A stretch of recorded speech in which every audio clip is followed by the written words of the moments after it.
Bonjour à tous, j'espère que vous portez très bien.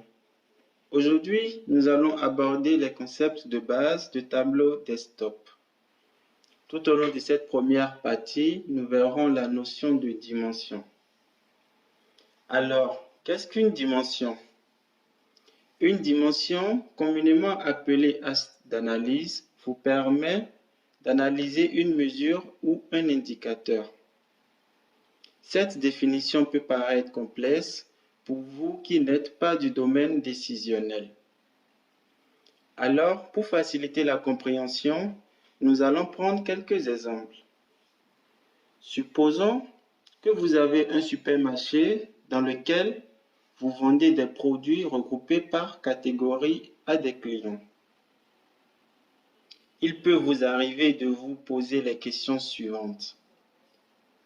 Quel est mon chiffre d'affaires par client ou par produit? Ou encore, quel est le nombre de produits par catégorie? Alors, pour trouver vos dimensions, référez-vous à la fin de chaque question.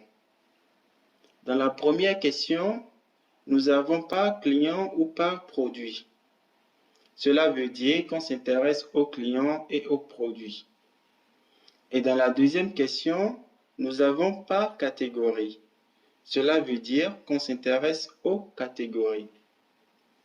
Avec ces deux réponses, nous pouvons dire que les dimensions sont client, produit et catégorie. Vu que Tableau est un logiciel de restitution, vous serez amené à utiliser tout le temps les dimensions. Il est donc important de bien comprendre la notion de dimension. Lorsque vous vous connectez à votre source de données, Tableau considère toutes les valeurs numériques comme étant des mesures et les autres comme étant des dimensions. Nous y reviendrons plus tard dans un cas pratique pour une meilleure compréhension. Cela étant, Tableau dispose de deux types de dimensions, à savoir les dimensions discrètes et continues.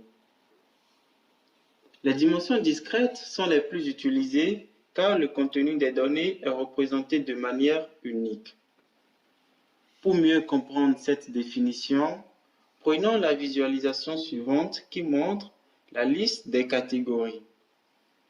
Cette liste comporte l'identifiant et le nom de la catégorie.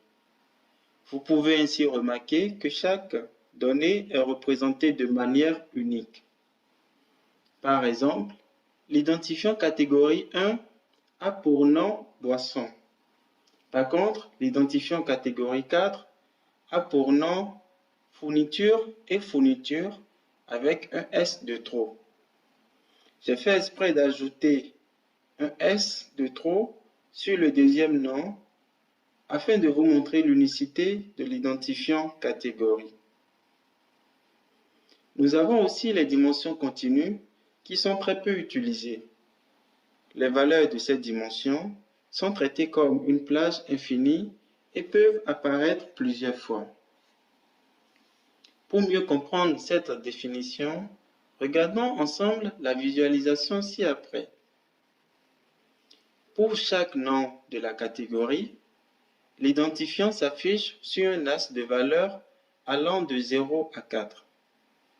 Par exemple, vous pouvez remarquer que la valeur 4 s'affiche deux fois car elle est présente à la fois sur la catégorie fourniture et fourniture avec un S de trop.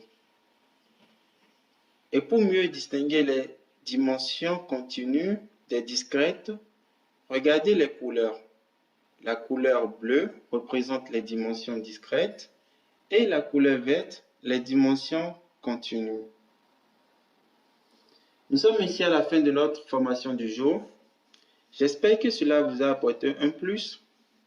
N'hésitez pas à me laisser vos questions en commentaire. Je me ferai un plaisir de vous répondre. La prochaine formation sur Tableau sera sur les notions de mesure.